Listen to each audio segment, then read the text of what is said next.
friends, Maestro here, bringing you another episode of my favorite podcast. And today we are doing it with a guest. I've brought her on before. Not only have I brought her on before, but I talk about her in probably one out of every 3 episodes. She's had a profound impact on the way that I think, and I'm just always here for the confirmation bias. If you are watching this on YouTube, thank you. You can see that we are actually twins. A little bit. We're going to be, what are those called? We are fraternal twins. We're not identical twins, but we are fraternal twins. I brought her back on. I actually did a recent episode on her podcast, and I promoted the shit out of that. We'll link that in the show notes. Thank you, Courtney. But I brought her on because I wanted her on my podcast so you could hear just the profound things. I'm going to use that word, the profound things that she has to say, and the dry humor that comes along with it. I'll read her little bio because there is some dry humor in it. I'll read the first line here. Laura Jean, who is our guest today, is a dietitian by trade, a weirdo at heart, and 80-year-old Nana by nature. She's passionate about supporting health professionals to bring more of themselves and their values into their business. Y'all know, anytime I say values, the next line coming out of my mouth is Laura Jean. Laura practices and runs her own business with a non-diet, trauma-informed, social justice, human-centered approach, front of mind. She's based in Australia. You're going to get another accent this week, folks. And when she's not challenging the status quo over at her website, www.dietitianvalues.com, you can find her kicking back, enjoying her, I love this notable, daily iced coffee or pottering in her permaculture garden. Pottering. We're going to get into what the heck that means because I don't know. But I left it in there so I could go over that. Is that not a big US word? Probably more British. That's why I said probably it. More British. Because we don't say it. Because we don't say it. Without further ado, welcome back to the show, one of my favorite guests of all time, my twin, Laura Jean. Welcome, homie. Thanks for having me. There's a little bit of pressure there. Profound. But luckily, It's profound. I mean, I guess it's all subjective, but in my mind, and I will leave it up to the listeners and the viewers, I do find the things profound. And one of the reasons I bring Laura Jean on, and Laura Jean and I have conversations outside of this as well, is because Laura Jean honestly makes me feel less alone. I think that all of you listening to this can really resonate with that, where you have someone, you've found people in your ecosystem who just get it, who speak the language, who can give you words for things that you can't find. And you're just like, yes. So I brought her back on, makes me feel less alone. And I truly do believe the things that she says, I do find them to be profound. So we're going to have, however long this episode is, 45 minutes, an hour of profound chatting with the pottering pro from her permaculture garden, Laura Jean. What time is it there, Laura Jean? it's approximately 5:35 a.m. Oh my God. It's a bit early. Oh my God. She is in the future, folks. Yes. Like, I'm gonna have Laura Jean, I want to start this off by taking us back. Before we hopped onto this episode, you said that most recently you were at an event, and you kind of walked away from that event with like oh, wow, I've left the bubble and I've seen what's outside of the bubble. Can you set the stage with that? For sure. Yeah, I think, and perhaps people listening along or watching along who are doing things a little bit differently or maybe on that kind of edge. And actually, I was talking to a colleague and a friend recently about, so in my bio is the word permaculture, which is a kind of like a set of principles. Like I'm not a religiously following, I'm not a religious person either, but I'm not religiously following permaculture like to the T. But one of the things they talk about is like edges, so maximize edges. And so like on the edge of a garden, it's often a piece where people like are trying to like make it clean and neat, and but edges are wild. And so for anyone who is on the edge maybe of their profession or maybe just how they show up in their life or their business, whatever it might be, when you step over when you go back away from the edge and you're in a little bubble and it's beautiful in the garden and the trees are around and the birds are there, but then when you step out of the edge and it's wilder than you thought, or maybe it's wild in the garden and on the other side of the edge it's like you have those kind of really militant home ownership associate, like it's like that on the other side, and you're like, whoa, back over to my garden. So it was kind of that kind of feeling of like, and it was a great time. I like connected with people, and like that part always fills me up. But I just realized that the conversation that probably I'm having, or the conversation I want to have, more importantly, is just different than what's beyond the edge of my little garden that Yes. I have This is why I bring her cultivated. on. I love this. This is exactly why I brought her on. One of the words that pops into my mind, and another past guest I've had is Allison Evans, and her company is named Fringe for exactly what Laura Jean is saying. And I think a good number of you listening to this, maybe if you don't, even if you don't have the words for it yet, you feel it, and you're like, I want something different. I wanted to do something different. I feel a bit different, and maybe you found your people, in kind of the social media space. But I do think that right now, and just social media can be amazing. Social media can be just a deb. What I'm seeing is and feeling is it's tough on the fringe. It feels tough on the outside of traditional approaches to things, and it can feel like a constant like barrage, a constant beatdown. Things that are feeling a little bit rough with that. Can you walk me through, Laura Jean, when you left the proverbial garden and saw that, and then came back? What feels did you have? Well, where are we at? Was it just like, do you fall into that pit of despair? I think probably not, but Wasn't a what pit, what but was that? I did dip my toe in and had a little cry and felt all the Yeah. feels, like got that. And then it worked out well timing wise. I was catching up with some few humans in person in the space that were definitely cup filled, like that confirmation bias perhaps, or just people who were really thinking about things the same. So that was really helpful. And I don't know. I'm a very introspective person. So when I step away from spaces like that, but I also am affected by other people's energies, and not in a like, you know, Mhm. yeah, it impacts me I when I'm know. around other people. When I move into other spaces, and come back into myself and ground back in myself and my own values and what I'm here to do. It's kind of like, yeah, there's a part of me that was like, for like a hot minute, was kind of like, I nearly messaged you, actually, DM'd you. I was like, "Oh, give me some, give me something. Like, am I on the right track? Am I doing the, like, like that kind of thing? And then I grounded back in my own values and gave myself my own advice of like, well, what's the alternative? Showing up outside of my values, watering that down in a way that is palatable for other people, but is only part of me. I was like, yeah, probably not, because then it'll get to a point where the part of me that I've been denying or cutting off or holding back, I'm just gonna bubble out at somebody. It's gonna Someone's gonna burst get through.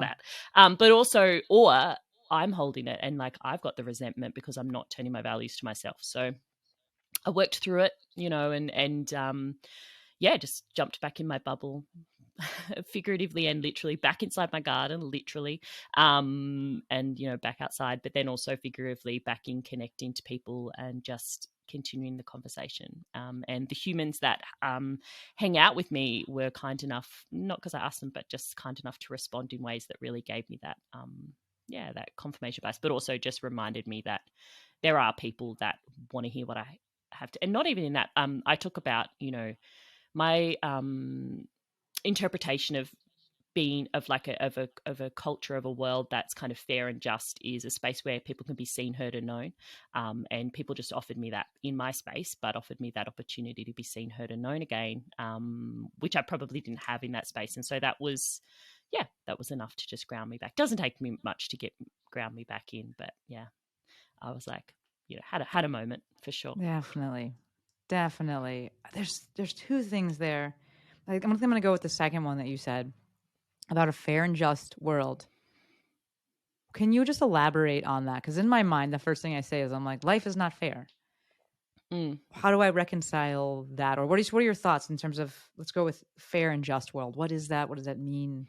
Give me more. Well, firstly, and I mean, people who have heard me talk before will know that I often say values are actionable and aspirational. So it's definitely an aspiration to have a fair and just world. Like, it's probably not going to happen, right?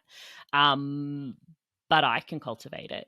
I can bring fairness, like that concept, and I suppose when it comes to value stuff, we have those words, those big words of like, these are my values. and the more we act into them and more the show up in them, we get more us words that wrap around it. So that were kind of like the words that fell out of those values exercises, fair and justness, those kind of noun based values. But the more I've acted into them and the more I've teased that out and thought, what does that mean to me? Like, you know, if like for some people, justice might be fair and just punishment, right? For me, it often meant like a feeling of equality, equity, something along those lines. But as I've teased it out, what I really, yeah, I want for people, for myself, absolutely, bad maths, 1,000%, and for everyone else is the opportunity to be seen, heard, and known by others, but also by themselves. And that's where values I find really helpful, as an opportunity, yes, for how we show up for other people, but also how we see ourselves and how we say, yes, please see me. This is me. I want to be seen. I want to be heard. Like, it's a basic human need, and most of us don't really get it met. But we can start by, I suppose, cultivating spaces where there's an opportunity. And yeah, that's my dream. I you know what's the thing I want to say, just like right off the shoot from the hip, is I'm like, that seems very simple. Like, yes, because the thing that you're to be seen, heard, and understood. That was the third one. Well, it's probably more known. I don't think we need to be Known, understood. known, seen, For me, heard. anyway. Like, because this is Yes, obviously all through my own lens. absolutely. I think Absolutely. You know what's understood only because I've spent time, you know, my very close personal relationships trying to be understood, or as I mentioned in my bio, as a little weirdo. People probably won't understand. That's yeah. okay. But if That they doesn't just say a lot, know but it's okay. that's Laura, that's her. That I'm like, it's okay. That's okay. Seen, heard, and known. The reason that I'm sticking with this is that, like, if I shoot from the hip, I'm like, so simple. Like, it's not like, to me, you're not asking for these fucking radical, like, just I just have to bend over backwards to do this. What do you see? What have you experienced as the biggest barriers to that? Um, it- it's like the fear. Well, I would say like what we would say is the negative, but I don't think it's the negative. It's the desire to belong. The desire to belong is the barrier, not because doing that allows us, but because we're so scared that maybe somebody will say we don't. Because, oh man, so good. Writing it down. And James Writing it Olivia down. would say, we all like belonging is like, you know, that's just that it just is. And so, you know, we spend a lot of our life trying to fit in and we mistake that for belonging. I think it's one of the reasons people get their back up a little bit about the whole privilege conversation, because privilege is part of the thing that allows us to fit in, but we still don't feel like we belong. So people often, I think, one like there's lots of reasons people get their back up about the privilege conversation, but I think one of the people is that felt sense in themselves is like, but privilege, but I don't feel like I belong either. But it's different because fitting in, because our culture doesn't want us to feel like we belong. The systems and culture around us want us to fit in, and that's the poor Yes. substitute that we have for Yes. belonging at our cultural bigger picture level is, you know, we won't give you belong, we won't let you feel like you belong, but we'll allow you to do all these things to fit to substitute that for the feeling of fitting in. And anyone who has ever fitted in at the sense of at the expense of their self will know that doesn't feel so great. That I love that you use that word expense, because as you're saying this, I am working to process as you're saying it, and I'm thinking about the words that are popping up. And to me, when they're with belonging, one of the words that pops up is power, and not in a negative way. You know, people have feelings about things, about everything, but of course, if we're looking at overculture and things like that, we don't want people to feel like they belong. There is a power. There's a sense of community and pride and togetherness that comes with that. That's just different. I love that you separate that from fitting in. That's so. That's yes. I love this. What would you say, Laura Jean, are kind of, the word that comes to mind is indicators, but that's not the word I really want. But identifiers, indicators of signs, feelings of belonging, because it's different than fitting in. If we were to give people words. I suppose it's that feeling of home.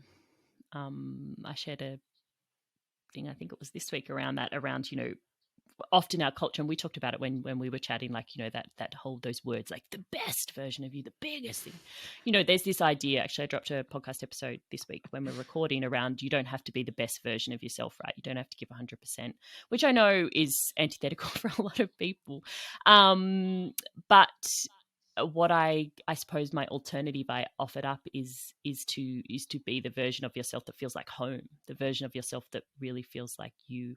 Sometimes that can feel really like, it's almost like saying just love yourself, like the version of yourself that feels like you. But we know what that feeling of home, and not necessarily family of origin home if that didn't feel so great, or like physical home, but we know that feeling of, it's like that exhale. We talk, Yeah. I know you talk about the nervous system a lot, and it's that feeling, like, that feeling, that just release of Yes. that. Or just when you're around people, we've all had a taste of that. When we get around people, I hope that everyone has. Actually, I shouldn't generalize, but I really hope that everyone has had a taste of that, when you get around somebody who just kind of knows you, or just you feel really seen. And to me, that's what that feeling is when somebody really sees me or hears me or knows me, and doesn't have to understand me, doesn't even have to agree with me, but allows me to exist and what I have, to bring it.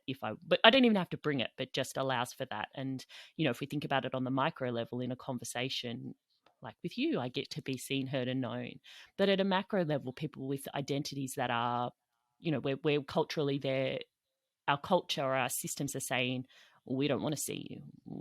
And it starts just even with that first basic step. So if we don't want to see you, then we're not going to allow you to be known or heard. So it rolls out at that macro level. And I think it's really linked into concepts of that fairness and justice. So that's where they're the kind of thing, because I feel like that's much more actionable Yeah. as well for me. And I'm really big on values being Yes. actionable and wrapping words around your values. So while fairness and justice are the concepts that underlying value, like, how do you act into that? Yeah. Like, it's just Yeah. so big, and it's thing. But Yes. like you said, seen, heard, and known, it feels really simple, and it is. And yet everything about how we've been, well, not everything, again, I shouldn't generalize, because a lot of people perhaps were raised or cultivated, those spaces, had those spaces cultivated for themselves where they were able to do that. But even when they have, like, I feel like you shared heaps of your story about your childhood and your relationship with your mum, and that kind of space about how it sounds like that you were given a bit of a space to be seen, heard, and known, or a big space.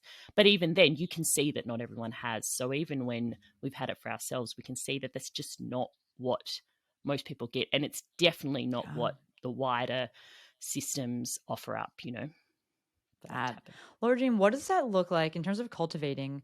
What does that look like? I'm not a parent. Don't tell Rupert, but what does that look like? I watch you, and I watch Stephanie Hine, who's also come on the podcast, but I think it was 17,000 years ago as well. Laura Jean came on for episode 343. That was December 2021. I literally, if someone asked me when she was on, I've been like, a few months ago. That's a lie. Many Stephanie few months Hine would have ago. come on like in the November or December 2020. And the reason I know that is because I listened to that episode while I was packing up my house. And I was Look like, at this. that's a human I like to listen to. There we Well, go. both of you, I'm but like, that and I think she came on twice. I think she came on maybe mm, before when it was just about her like kind of traveling yeah, stuff, that one and was about the then it was that. homeschooling kind of Yeah, kiddo I convo. think. What does that look like for you in parenting in terms of cultivating that kind of space? Oh, most of the time, it means just getting out of the way, not inserting myself into my kids or into their actions or behaviors. Yeah, like just try and let them be their own little selves, really. And when when they can't be, when I try and be really clear about why a thing is. We were actually we're going to school. I was with my youngest, middle kiddo yesterday, and she was walking backwards up a hill in the middle of the road. And I said, darling, that's a safety issue. Like, try and, like, I don't want to say you can't do that. I know walking backwards up a hill is really good for your knees. So to all my physios out there and PTs. So I was like, so like, rather than be, you can't do, like, so I suppose I'm really, I'm a word lover and really conscious with language. So I suppose that's one way I try and allow it to come through, to really allow it to be. There's nothing wrong with walking backwards up a hill. There's nothing wrong with walking funny, being yourself, being a little weirdo. You just can't do it on the middle of the road on the hill with someone crests over. Like, that's a safety issue. So, Same, so yes. and that's all I gave her. I was like, that's a safety issue, darling. And so I was like, if there was a path, we live in a tiny village, there's rarely paths.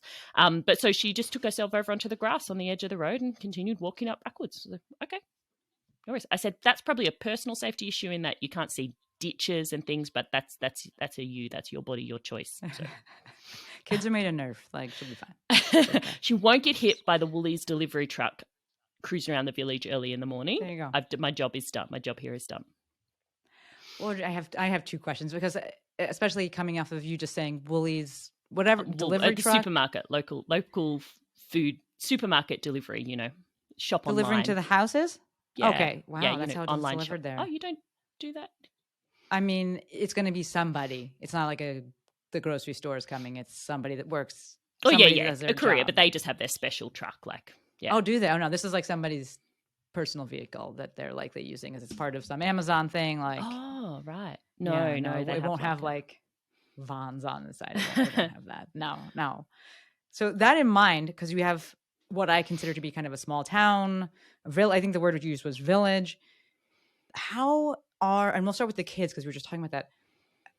Are your kids received? Are they seen, heard, and known by their peers? It's a tough one. A little bit, but definitely, yeah. That's a lot of holding work around, kind of talking about it with them around that. Yeah, that they have to make, like, at an age appropriate conversation level of making that choice of fitting in versus feeling like you belong within yourself. And we have that because, yeah, no, not always. No, no. That's the How do you deal short with that? answer. Kids are going to like our culture and our society. This is the thing, is that our culture and our society is not going to let you want to feel like you fit in anyway. You can No. sacrifice as many parts of yourself as you want. Been there, done that, got the t-shirt. And not all of it, actually. I do reclaim that I was always a bit weird. But I tried that, like, and in my teenage years, when that's thing, and I look back on who I was then, it's like parts of that is like my least favorite iteration of me. Yeah. There's periods, and without a doubt, the times where I look back and, like, I have one of those personalities where I, replay, like, can cringe at a memory from, 20 years ago. Yes.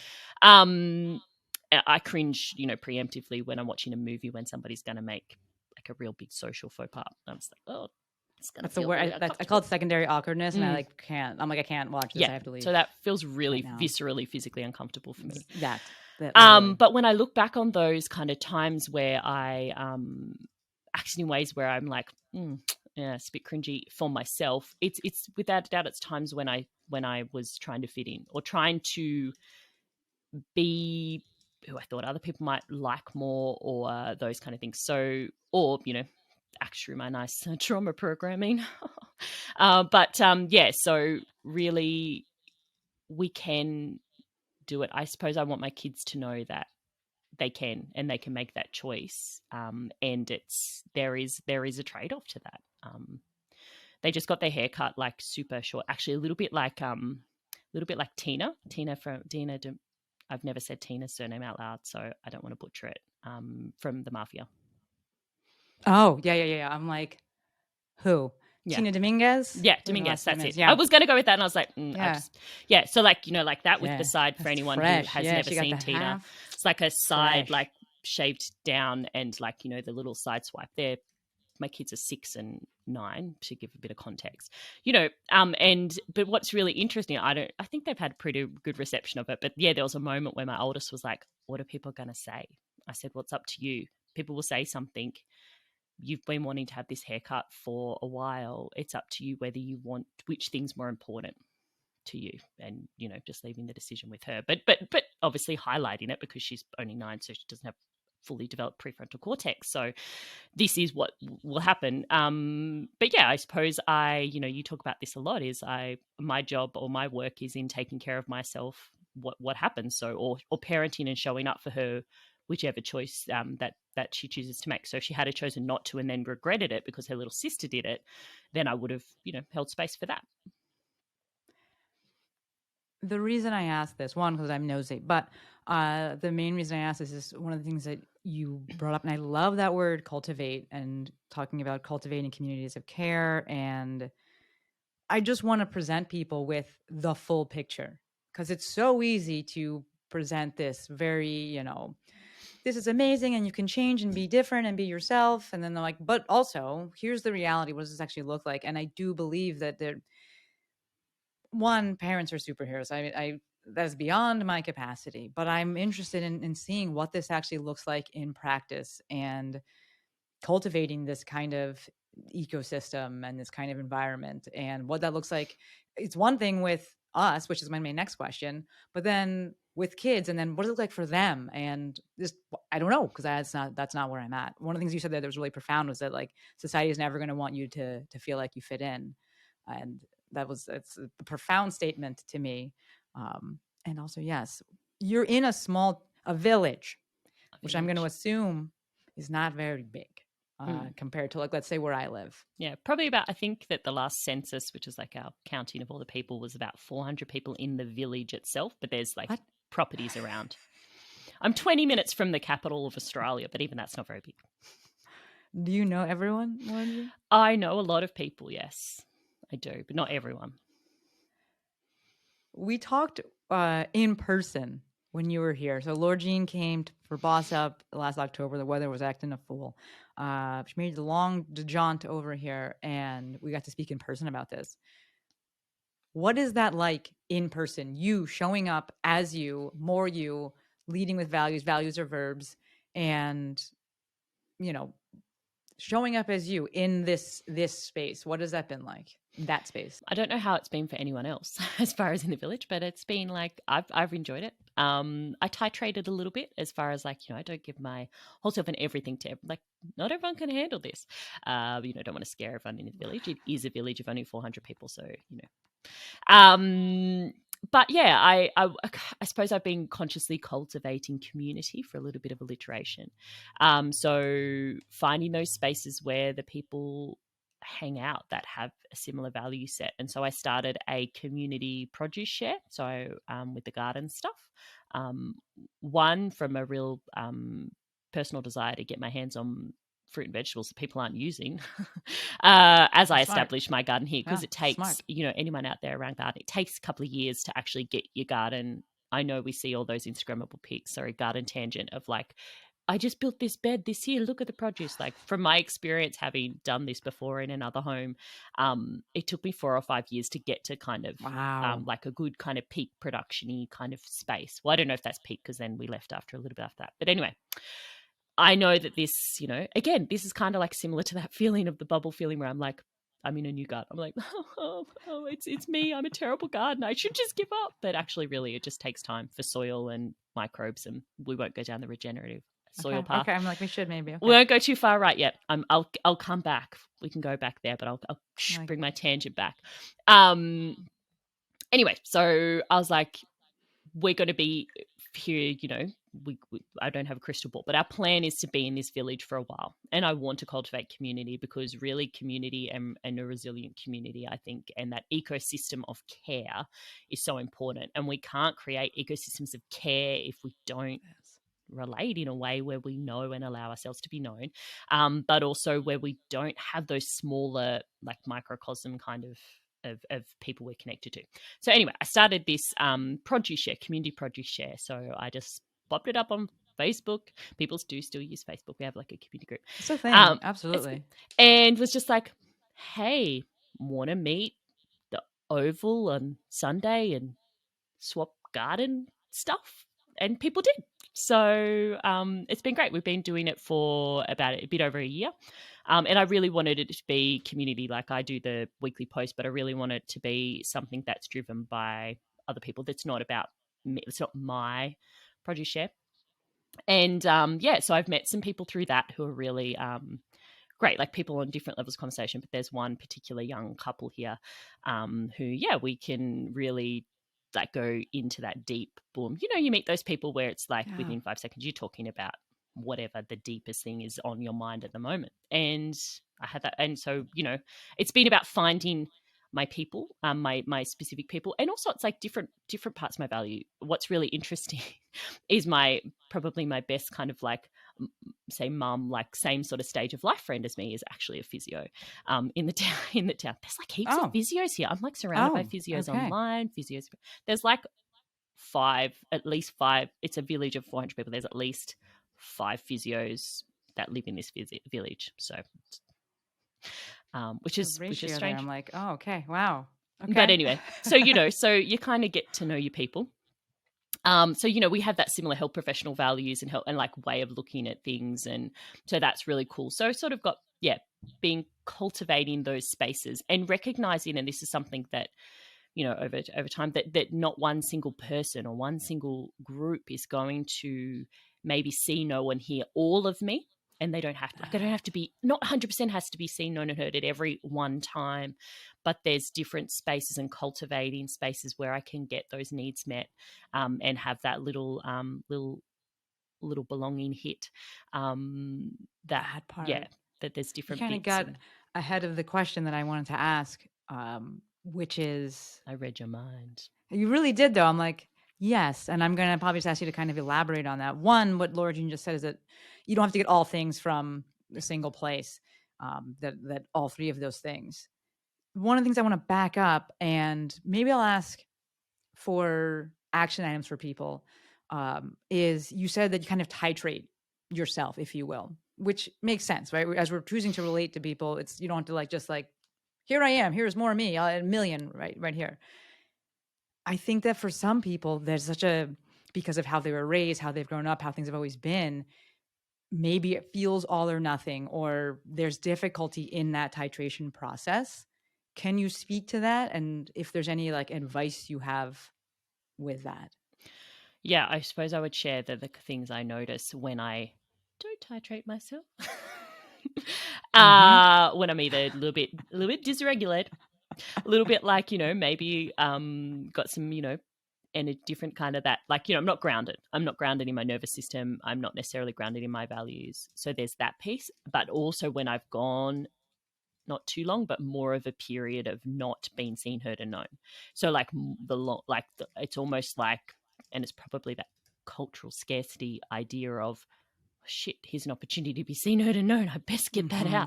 out. So look, I will be the first to know that I definitely, have that, so that post in contact awkwardness of like, I shared too much. Did I scare that person? Perhaps a little. But yeah, so there is that piece. Like, yeah, it's not a thing. But I get that feeling like that. But they're the things that I notice is when I do tend to be, it's when I'm less grounded in my values and less grounded in myself. And that's from whether it be because I haven't been having conversations where I am like feeling like, you talk about, posting every day. So, your voice. I think just even connecting regularly to people where you can share who you are is really part of it. Really helps me to ground back in who I am, because I'm sharing who I am rather than just up in my head all the time. It's that physical, getting out of your head and into your body, or into that physical kind of representation of who you are, but also that whole grounding on a nervous system kind of a basis as well, feeling safe and secure, so that when you do show up, you're showing up, because we can't access all of those higher needs of belonging and things like that, or we can't kind of tap into that if we don't feel safe, right? If we feel Yeah, unsafe, then safety is what we're going to prioritize. So absolutely. and if one of your kind of things is, if one of mine is not being seen, not being known, then when I'm in those spaces and I'm feeling a little bit ungrounded, then I will be like, oh, got to take this opportunity, blah, blah, blah. Or I can do the other one where I will go like like just jump into my little shell, and Yeah. not and be feel like that's not safe to be known, or seen, which sometimes it isn't, and particularly depending on what identities that you show Mm-hmm. up with, Mm-hmm. that's more or less safe. So it's actually not always safe inside us. Like, doesn't we can't access our own sense of safety, but it actually isn't always actually safe. So I don't want to pretend that we Totally. can, back to that whole idea, like we talk about the kids, but even for ourselves, it's not always possible to be seen, heard, and known. It's not safe. Totally. Totally. How do you reconcile? So many of the questions that I'm thinking of are me seeing you as someone that is ahead and has put in work and like really sat with things and is like not like we're in some like race, Mm, but you have experienced certain things, and this is me asking questions that, hey, you've gone through this, you've experienced it, what was your experience? And obviously we can, everyone's free to then take what serves them, leave the rest, but what has been your experience? What have you learned from that? um what did you draw from that? What did that look like? Both the quote unquote good and the bad of that. mm, Because I do believe that people listening to this, people in our ecosystems, whether they're lurkers or whatever, they're on that journey. They're on that path, and part of that is kind of taking those steps and taking those leaps. And I'm gonna try and be seen. And I'm just like, Lord Jean, tell me everything that you can about that experience. And part of that, the reason I ask you is one, to hear from a different voice, because part of me is like that's largely been how I've always lived my life. And talking to fellow Australian Erica Webb, I'm very aware of that when I speak to her, and that there's like not everyone thinks like this or has that experience, and I'm like, oh yeah, I mm. forgot about that. So it's great and very helpful, beneficial, in my opinion, to speak to someone like you who has actively gone through that and now has language and words around that. So if we circle back to uh, for folks that are thinking this, more you, more me, I'm going to try. And there's the yes, we can go too far and be like, I'm in a space where I finally feel safe and I say all the things. But if, let's say, best case scenario, we're in a space where safety is there, what would you say those initial steps of being more of them, of looking to be seen, heard, and known? What does that look like? I think it starts with your values. I'll bring it back there. In business, everyone's probably familiar with that whole day of like know your why, and I think your values offer that up. And so, as a human wanting to be known, like who are you and why, and what does that like, what part of you or what part of your needs does that actually meet? So for me it's around connection, because I can't connect without that. It's going to be that fitting in kind of connection. So I think knowing that, because then in those moments you get that opportunity to respond around, is what's my value, why am I doing this feels a bit uncomfortable, but this is why. Because maybe it's an age thing, but you do get to a certain point where you're just like, It's true. the That's definitely true, Lord values Jean. the values piece, where you just realize that and you talk about it, time's going to go anyway. Like, I'm going to be living my life anyway, right? Time is going to go each day. That interaction that I'm now in right now, it's going to pass. And my choice is, do I take the opportunity to be seen, heard, and known, to show up, or do I not? And the thing that allows me to often say yes to that more often than not is knowing my values and knowing why that's important to me. Because what I want is, I Love want it. to feel connected. I want to be in those ecosystems of care. And I want to be seen, heard, and known, but I also want other people to. And again, I'll just parrot you back to yourself. Give people the gift of going first. Like, part of that is that. And I think as helping health and supportive people, that most of the people are probably listening. That's probably why we mostly got into our jobs. We wanted to hold space for other people to get help or to get support. And one of the ways we can really do that is showing up in our full humanity as much as we can, because then that holds the space for other people. If we're not doing that, it's not going to happen. We can be empathetic, we can be holding the space, we can be really good active listeners, using all the counseling skills and all of those pieces. But if we are not, we don't, bringing ourselves doesn't mean the faux online, authenticity crying jag videos we Yes. see, Oh my gosh. it's like, Yes. Oh my gosh. it's that relate, James Levy was like, it's that relating piece. And as health professionals and as humans, we've been trained and socialized to not bring the relating, to leave parts of ourselves there. Even when it comes to Yes. values, we should have our professional values and our personal values. Yes. And I say bullshit. And so it's all Yes. those pieces, like it comes back to that piece. So there's not like a necessarily like, take a deep breath, put on your power pose, lean. It's like, it's the deep shit, Oh, the deep work. Like, that is what gets you to that point, that when you're in that conversation, you're ready. Because part of it is, well, the two bits, knowing yourself and being able to take care of yourself when that, whichever way that whatever it happens. goes. Yeah. Love it. That's full circle with the conversation there of starting off with being able to be seen, heard, and known by yourself. first, Yes, and and that that's as the it. Like, foundation. even if people don't have those spaces where it does feel safe, or where it's like it's so much more work for their nervous system to do it with other people, you can do it with yourself. Do you even know yourself? Do you see yourself? Do you let yourself be heard? And as Erica would say, like, with kindness, with compassion, or, are you only hearing yourself through the lens of somebody else's values, maybe family of origin values or cultural values that say you've got to do this to fit in, you've got to do this. So do you see yourself, but also do you offer yourself that opportunity to be turning your values towards yourself? Laura Jean, what's your story with that? Was there, we just had Erica on the podcast, and so you're talking about her story with this and seeing herself, knowing herself, accepting herself, hearing herself. What has been your journey with that? I've always known myself and always seen myself. I've always been like that, and just sometimes being like, nobody's going to be able to handle it. Or I've gotten the message that that is not welcome, definitely. And so I learnt how to, I suppose, play the role that people wanted me to in different situations. Not every situation, I've still got good mates from high school where Yeah, yeah, yeah. I showed up as myself. So I've always been somebody who's been able to, or I suppose, for want of a better word, played the game there if I needed to, around what how I showed up, but then also sometimes felt like I just couldn't, for my own sense of like fear, definitely fear. But I have always known myself, and I've always seen myself, and always been grounded in myself. So I suppose I've always had that, at least. I've not had that kind of experience of being unkind to myself. Definitely had times where I've sort of thought, definitely my probably my biggest thing is, outside of, like, yeah, I don't have that critical self voice, but I have that because I really want to belong. Like, I really want to be seen. Like, it's all comes back to that for me. And so yes, Yeah. I do have those. I've had that kind of experience of a fear of, what if I don't? But then when you're grounded in your values, or as I've gone through that process, it's like, well, as a minimum, I know me, and I can start with that.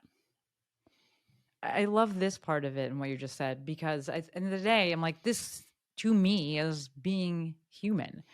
Like I believe that at times folks think that being human is like these things don't exist, or this like Mm, dissonance isn't there, or like this difficulty isn't there, and it's just like I feel like I belong and it's easy, like that this mm, like, rainbows and butterfly world is, I don't want to say like the thing that we're striving towards, but this of going back and forth and having the discussions with yourself and having the feelings and having the range of emotions is, to me, being human. It's not that mm, I'm always confident and always know and I'm always feel I belong and it's always anything like what you shared. Like, to me, yes, I love it. This is why you're my twin. You started off very rooted, but even the most rooted still have periods of but what about, but what if, but then I think that we have the benefit of that self trust, that self knowing that we can default can default back to. definitely. I think one of the pieces, I mean, we've got the positive vibes crew to blame for a few things, but old Maslow, with his culturally appropriated hierarchy of needs, and at the top's that self-actualization, which I think a lot of words and a lot of concepts in our culture get filtered through the values of the systems we're part of. And in our systems, in our values, one of the biggest values of our culture is perfectionism. And so to reach self-actualization is I think culturally Mm-hmm. and interpreted as to be like this high sense of self, like higher being up above, on the top of even the hierarchy, right? Like the hierarchy, let's not even start on that. But I think it's actually just to know yourself. Like, to me, my values based definition of that is just to know yourself, to be grounded in yourself, and to be, that commitment to that becomes before other things, and that you're up to bring that. So I'll blame Maslow. And I want to continue with that.